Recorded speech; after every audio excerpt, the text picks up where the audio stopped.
سورج اور چاند کی روشنی ختم ہو جائے گی، اور پھر اس پوری کائنات میں صرف اللہ تبارک تعالیٰ کی بادشاہت ہوگی۔ پھر اسرافیل علیہ السلام سور میں پھونک ماریں گے اور قبریں پھٹ جائیں گی۔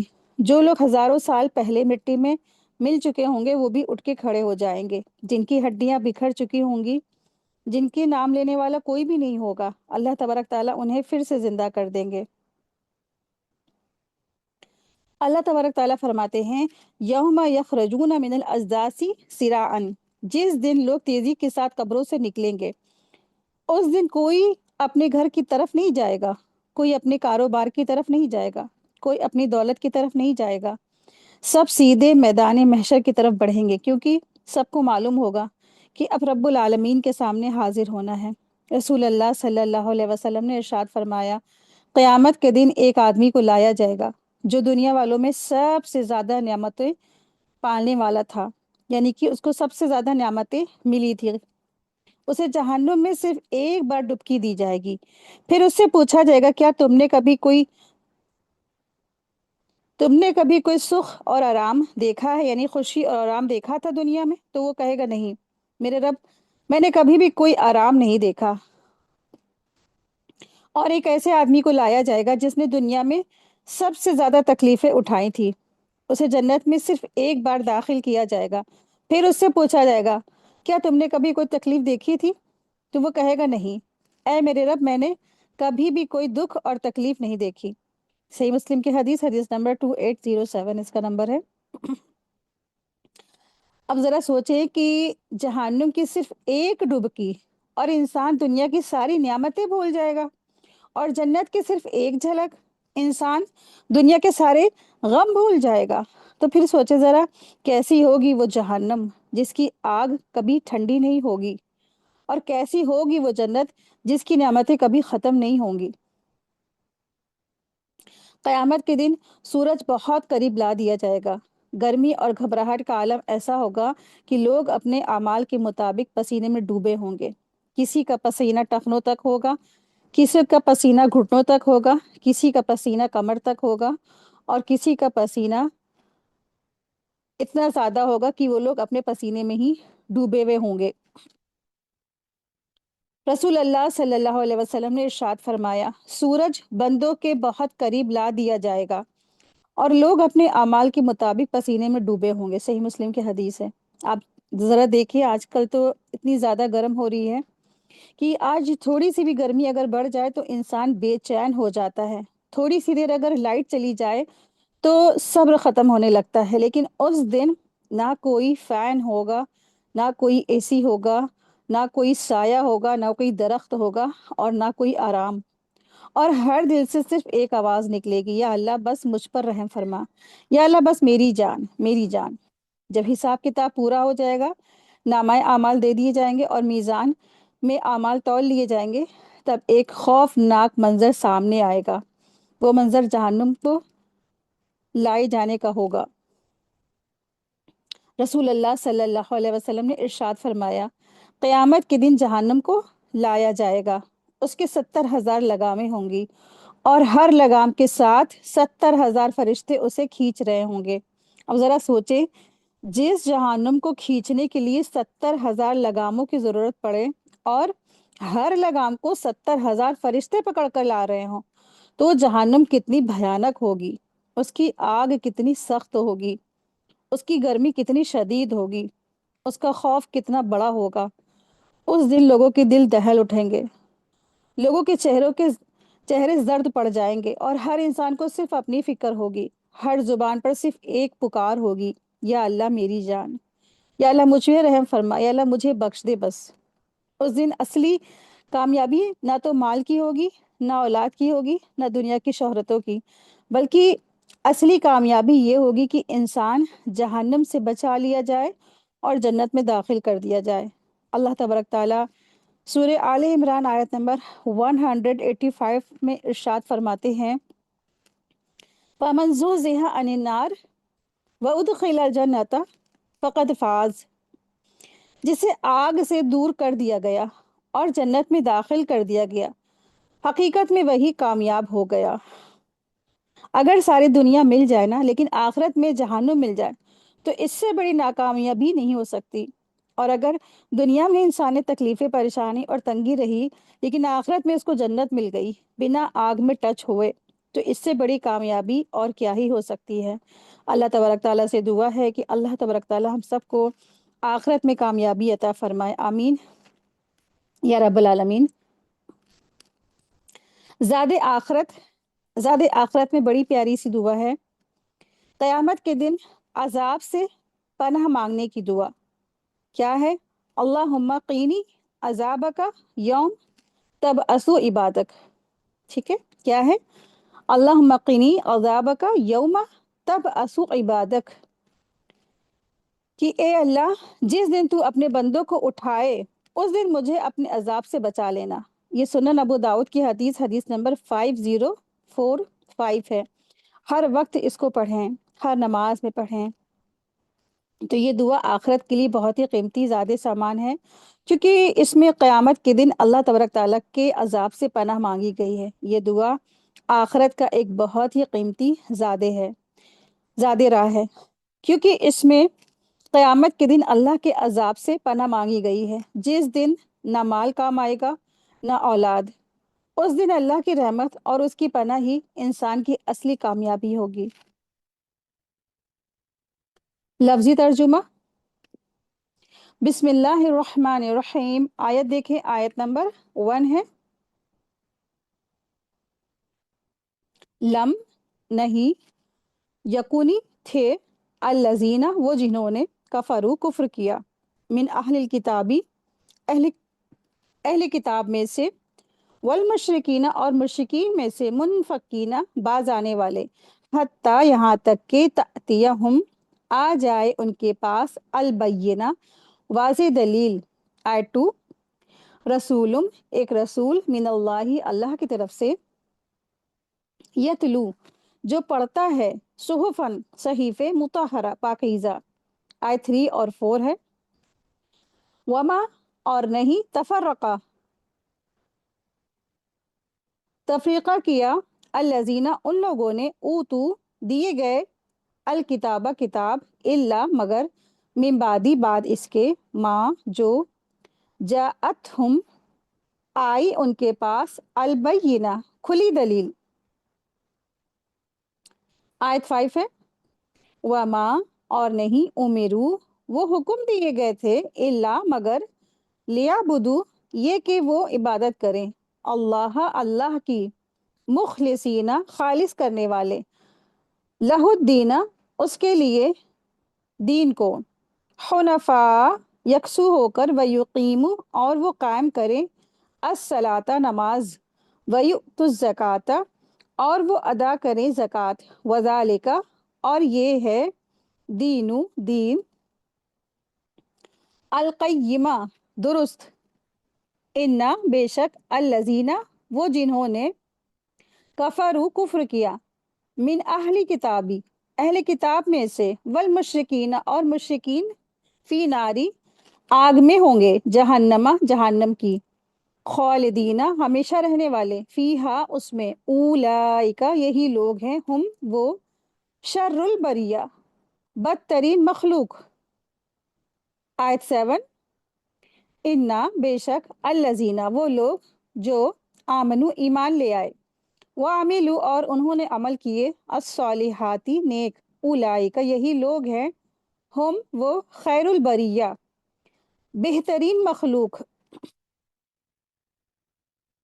آیت 8 ہے، جزاؤہم بدلہ ان کا، اندہ پاس ہے، ربہم ان کے رب کے پاس، جناتو باغات ہے، عدن ہمیشگی کے، تجری بہتی ہے، من تحتہا ان کے نیچے سے، انہارو نہریں، خالدین ہمیشہ رہنے والے ہیں، فیہا ان میں، ابدا ہمیشہ ہمیشہ، رضی اللہ راضی ہو گیا، اللہ تعالی، عنہم ان سے، وردو اور وہ راضی ہو گئے، عنہ اس سے، ذالک یہ، لمن اس کے لیے جو، خشیہ ڈر گیا، ربہ اپنے رب سے۔